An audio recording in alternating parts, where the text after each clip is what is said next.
James is going to tell us a story about how he became a Muslim, and from that, how he became a Christian. So tell us a little bit about your life before you became a Muslim. Yeah, so I grew up in kind of an atheist household, so parents didn't really believe in religion whatsoever, and it's just a standard kind of non-godlike lifestyle, really. Just kind of like lots of partying. And when I kind of finished university, it was like lots of partying, drugs, alcohol, that kind of stuff. So it was a bit the whole Western liberal lifestyle. The whole Western liberal lifestyle, basically. And I left London at about 25 because I was like, this is getting a bit too much. Basically. And then I moved to Oxford, kind of spent a couple of years there for my job or whatever, and then that's about the time I found religion. Right. So what was it that? So, I mean, Oxford is obviously the academic centre of one of the academic centres of England. Yeah. What was it that made you start questioning the liberal lifestyle and thinking to yourself, there's got to be something more to life than this? Yeah, I was kind of thinking about, the fine-tuning argument, right? Like, everything is so finely and well put together that it just seems, that this can't spawn out of randomness, basically. Yeah. And so I started thinking about those types of questions, and then I had a bit of, like, let's say, personal adversity in my own life, a couple of struggles, and I just looked for a greater meaning from that, basically. So it was more so like I was kind of agnostic, I'd say. Yeah. And then, just started questioning why does this all exist and things like that. So it was personal struggles that made you ask the kind of existential questions. And how is it that Islam ended up on your horizon, say, more than Christianity? What was it that drew you to Islam initially, rather than, say, Christianity or some other religion? Yeah, exactly. So I feel, when I was actually, I was coming back from a bar one night, and I jumped into a taxi, and there was a chap there who, we just started talking about religion and things like that. Yeah. And he turned off the meter, and he basically told me about Islam for about 40 minutes. Right. And so we had quite a about what Islam is, why there's a higher power and things like that. And then he basically gave me a YouTube list to watch, and it was just Speaker's Corner. So it was like Shamsi and the others, and I started watching those guys. So quite an imaginative taxi Dawa Gandhist. It's kind of like, I've got a prepared list of YouTube channels for you to watch. And which Muslim of the Dawa gang were you watching? Shamsi, you mentioned? Shamsi mostly. Shamsi, and I think it's EF Dawa as well. Yeah. Can I get some water, bro? That guy. So it was those two primarily. Yeah. And I was getting all of my sort of theological, like Islam understanding from those videos. Yeah. And so you started watching the Dawa Gandhist here in the park. You started watching Shamsi.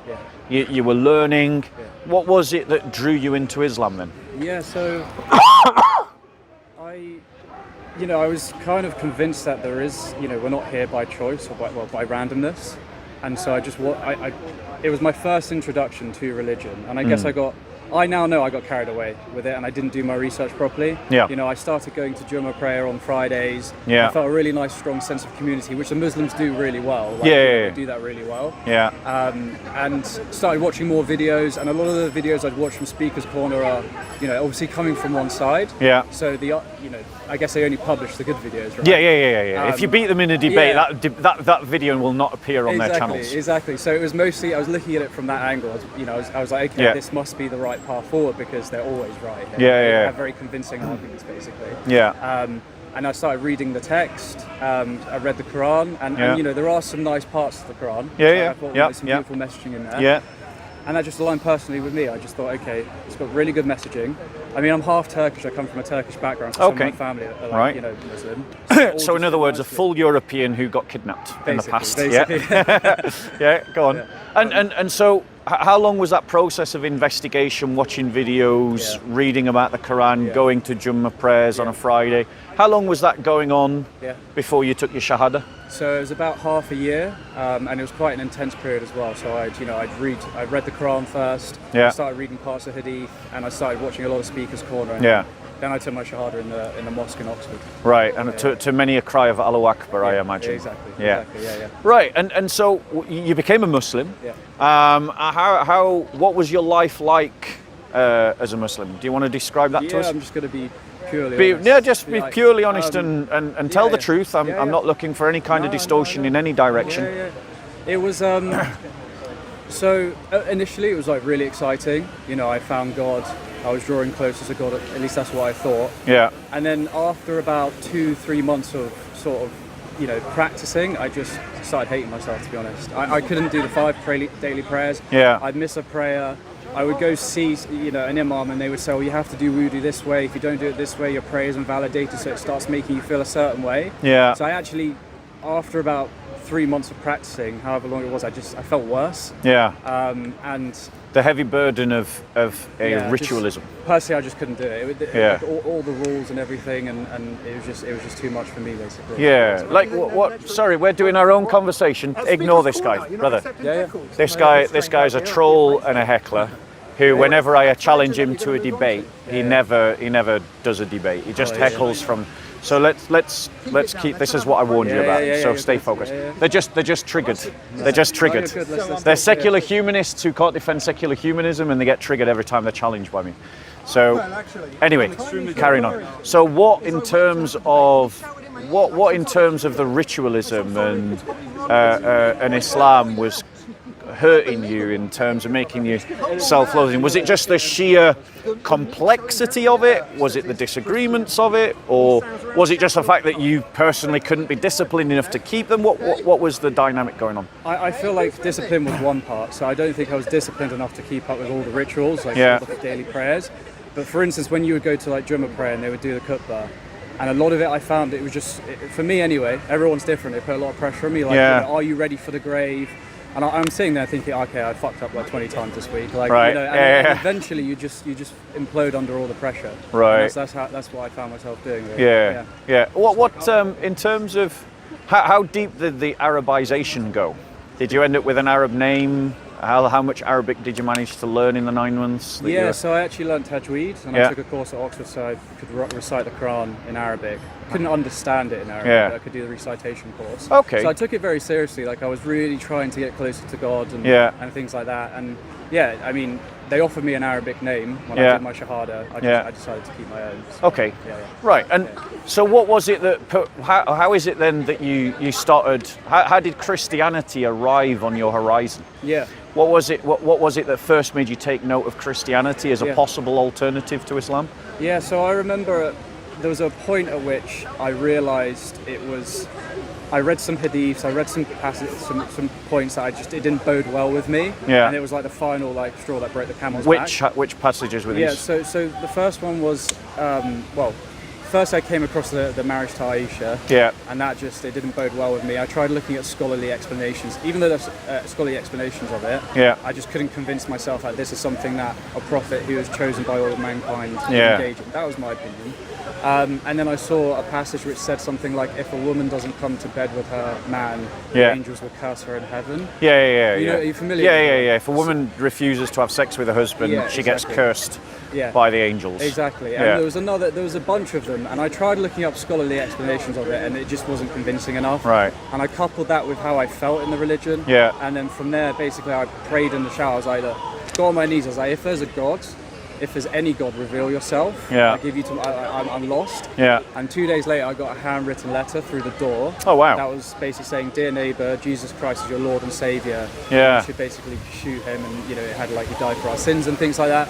So I took that as a sign. Yeah. And I decided to pursue the Christian faith thereafter. So.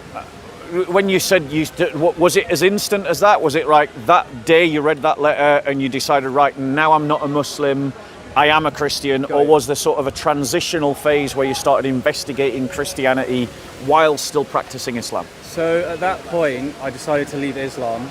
On that day? On that day, basically. Right. Yeah. And I went kind of investigated Christianity, and I was a bit more cautious this time because I felt with Islam, what I did is I jumped straight into it and I didn't do my research. Yeah. So with Christianity, I went on, I started off with, Anglican churches. I did the Alpha course. I spoke to, Christians there. Yeah. And then I investigated the Catholic Church thereafter, and I went from there basically. And so, what was the thing that finally clinched it for you in terms of commitment to Christ and following Jesus? Yeah. So I remember at the end of the Alpha course that I was doing, we all prayed together. Yeah. And as we prayed, I felt like just a feeling of euphoria. Yeah. And like all this stress went.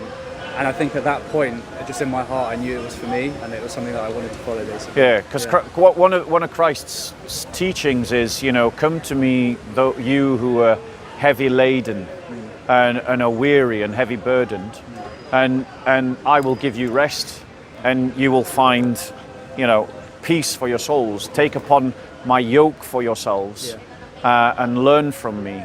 For my yoke is easy and my burden is light, and you will find rest for your souls. And it seems to me like you had that experience, Now, you mentioned that it was my videos that helped you become a Christian. Yeah. And I'm not just saying that for the camera. He did literally tell me that over there.